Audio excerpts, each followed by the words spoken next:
First, do you know that you can apply portrait effects in the photo mode? And to do this, we need to first open the camera. Next, point it as a person, just like I am right now, or an animal works also, and then take a photo. Now I want you to open the photo that you just took, and it might look like an ordinary photo, but it's not. Next, I want you to tap on this portrait here at the top left and then tap on portrait, and it will take a second, but now you have portrait mode.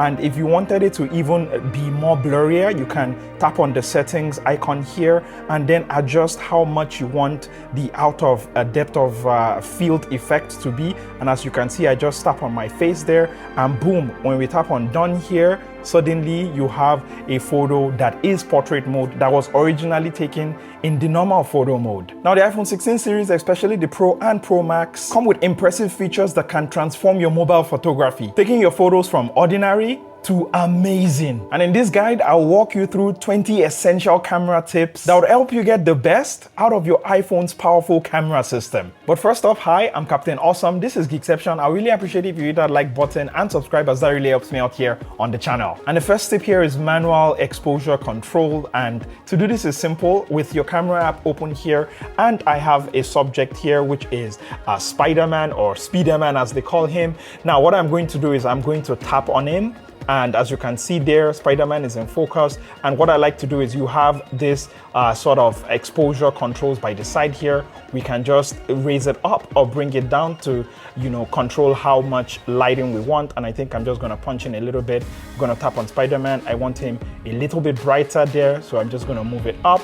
And then I'm gonna take the photo, and boom. That's how you are able to get proper exposure and focus every single time. And don't be alarmed, but the next tip involves a cloth. And I think this is very invaluable because most of the time, before you even take a photo, your lenses are dirty, and that might even result in very bad picture quality. So I suggest you have like a cleaning cloth. This is just like a regular microfiber cloth that I have here. So all you just do is take it and you wipe the lenses before you then open up your camera to take a photo. And if you're not fancy like I am, you can just take your phone like that, you bring your shirt, you wipe it like this, and you're done, and you should be able to get much better photos than if, for example, this phone has touched your face or it has touched your skin and it's all muddled up, which always results in bad picture quality. Now, if you want to take the highest quality photos on your iPhone that you can edit later, for example, some of these photos before and after that I have taken on my iPhone 16 Pro Max right here, then you need to enable a setting called ProRAW. Now, ProRAW captures significantly more image data, preserving details in both the highlights and the shadows that will be otherwise lost if you just took a regular photo. Now, to enable this, we'll need to go into the settings right here, then scroll down and go into camera, and then tap on formats, and under Pro Default right here, tap on it, and if it's not already enabled,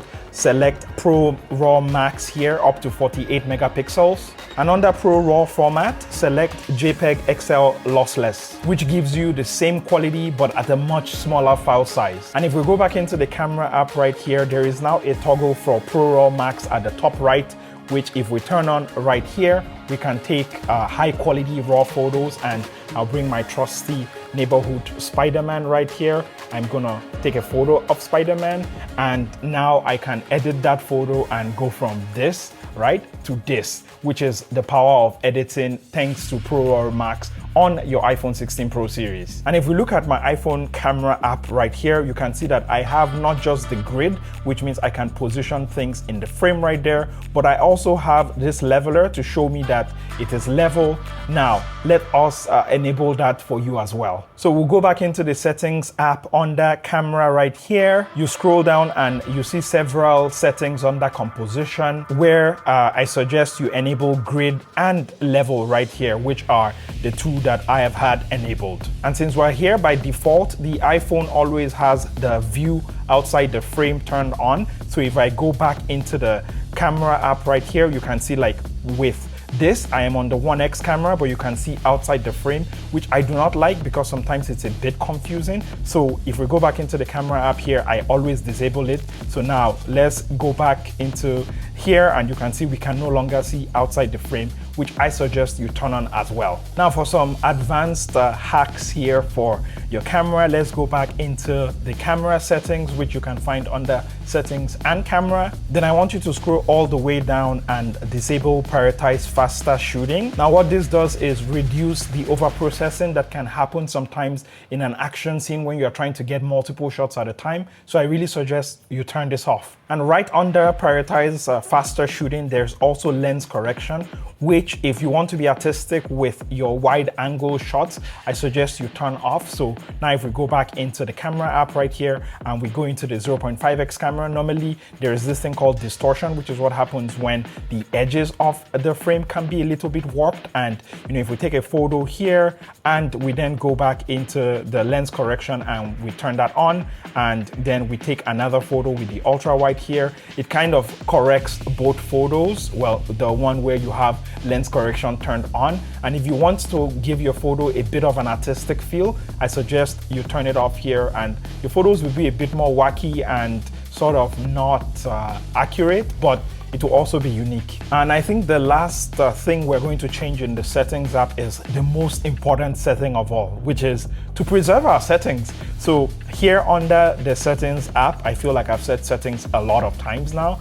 We go back into the camera here, and then right at the top here, there is preserve settings, which we can tap. And I suggest you enable the ones I've enabled here, which is for the camera mode. So it preserves the last camera mode you were on, the controls menu, your creative controls, depth controls, macro controls, exposure adjustment, night mode, portrait, zoom, ProRAW, and resolution control, as well as your Apple ProRes setting too. Now, why do we do any of this? That is so that when, let's say I go back into the camera app right here and I switch to portrait mode, for example, right? And I exit the camera app, let's say I swipe it out altogether, and I come back into the camera app and I open it there. As you can see, the portrait mode is still selected because I preserved the camera setting. Now, if you do not do that, it's going to go back to like just your default photo mode, and this will slow you down if you are in the real world taking photos. So I suggest that you turn on preserve settings depending on how you shoot and which modes matter to you the most. Next, let's talk one of the most controversial features for the iPhone 16 and 16 Pro series phones, which is camera control. Now, camera control is this button on the right side here that, some think is too high, some think is not low enough, but it's here, and let's see what we can do with some of the settings you can customize to make it the best. Well, for a quick primer of the camera control button, you press it once and it will launch the camera app from anywhere. And a nice trick here is if you press and hold it, it can actually start recording video, as you can see right here. And when you let go, it stops recording the video, which is super cool. And of course, you can use it as a shutter button, and you just press it once and it takes a photo. And if you do a light press on the camera control here, it will actually bring up the most recent settings that you used, which for me is exposure control. And all you have to do to use it is just scroll up or down on the camera control here, and you can be able to change whatever setting it is that you've selected. Now, say you want to have multiple settings here, you can just double tap on the camera control, and now you can just scroll to different kinds of settings here. So we can go from zoom to depth to exposure like we used before. And if we keep going down here, we can go to others such as cameras and even, I think, photographic styles and tone as well. Now, personally, I see what Apple is going for here in the camera controls, but for me, it just doesn't work, or at least it doesn't work by default, and I'll get to how that is later. And I think for many people, it just flat out doesn't work, and it might not work for you. And for me, I think the most annoying thing is I keep mistakenly pressing the settings here and changing all of my settings, and I'm now having to scramble to change it back. And so let's change that. I'm going into the settings under camera here, so let's tap on camera, and then right at the top there is camera control, so let's tap on camera control here, and there are a few options to change here. And the first one is if you want to launch camera control with a single click or double click. I left it at single click because I only want to press it once. Or alternatively, you can actually scroll down here and change what app launches with camera control, so you can actually customize which one to use. And lastly, when we scroll down here, there's accessibility. So when we go into accessibility, this is where I think I changed the most settings, which is to actually disable the light press. So I'm going to disable the light press here so that when I open the camera app like so,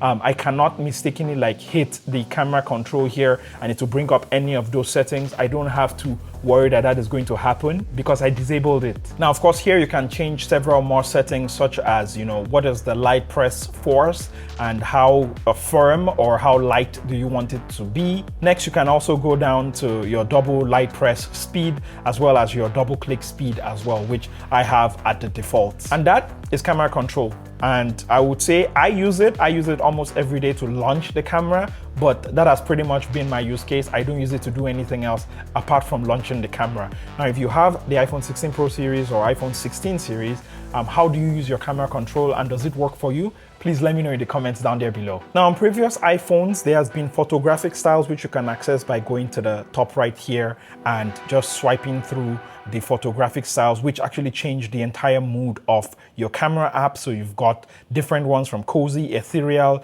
muted black and white, stark black and white, which is my personal favorite. And here on the iPhone 16 Pro series, you actually get much deeper changes that you can make, and thankfully they are non-destructive, which we'll come to in a bit. Now we are back in our favorite app, the camera app. We're going to tap on camera here, and then we're going to tap on photographic styles, and then click on get started here, and you can then select some of your favorite 4 photos and then tap on continue. And now you can swipe between the different styles from standard to amber to gold, rose gold here. And what I like about photographic styles is it actually not only affects the images, but it actually saves the skin tone. So it's not like any of those filters that changes your photos entirely. And I think for me, amber works. So I'm going to click continue on amber. And now there's this animation on how to control sort of, how much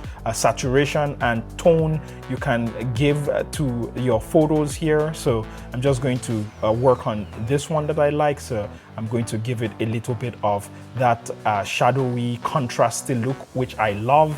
And then I'm going to click on save tone and color. Now, when I click done, this will save that photographic style. And when I then go back into my camera app right here, that should be the style that is selected here. As you can see, the amber, and this is the customization. And I can open up the camera app right here. And yeah, this is exactly what I love. So play around with photographic styles and make sure you tag me in some of the photos in my social media that is in the description, because I would love to see some of the wonderful photos you take on your iPhone. Now, one thing I like about photographic styles here is that it's non-destructive, which means that if we take a look at, let's say, this photo that I just took here, and we go into the settings, and now we see the photographic styles, one thing you can do is actually just go back to, let's say, neutral, which is the default, I believe, or standard, yeah, which has no effect, or you can go to amber, which is the one that I customize myself,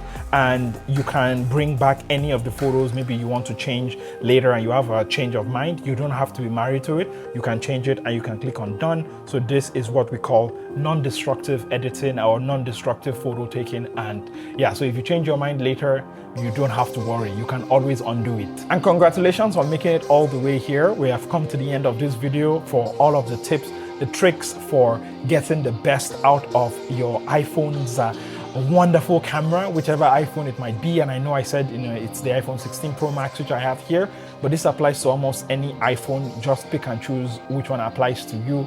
And I really appreciate you making it all the way here. It's taken me a while to make this video, but I've always wanted to make something like this. I love taking photos, I love taking videos, and I've always just wanted to share all of that with you. And I hope you enjoyed it as much as I enjoyed making it as well. Now, thank you so much. Text me when you get home so I know you got home safe. And if you like what I'm doing here and you have like a few change, you can consider just subscribing here on YouTube, becoming a member to get some behind the scenes content, or here on YouTube or on Patreon. And most importantly, please just make sure you take care of yourself. And as always, I've been your captain of awesome. This is Geekception. Don't forget to stay awesome. Bye.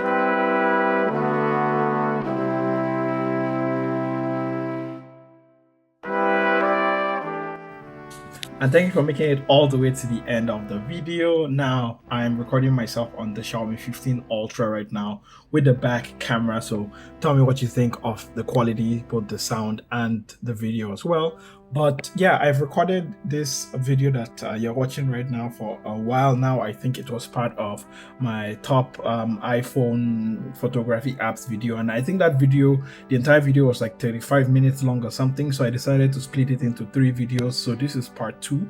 There's actually a part 3, so again, you are knowing all of that because you made it all the way to the end of the video, so that would also be released, I think, at a later time. But yeah, tell me, what have you been excited about?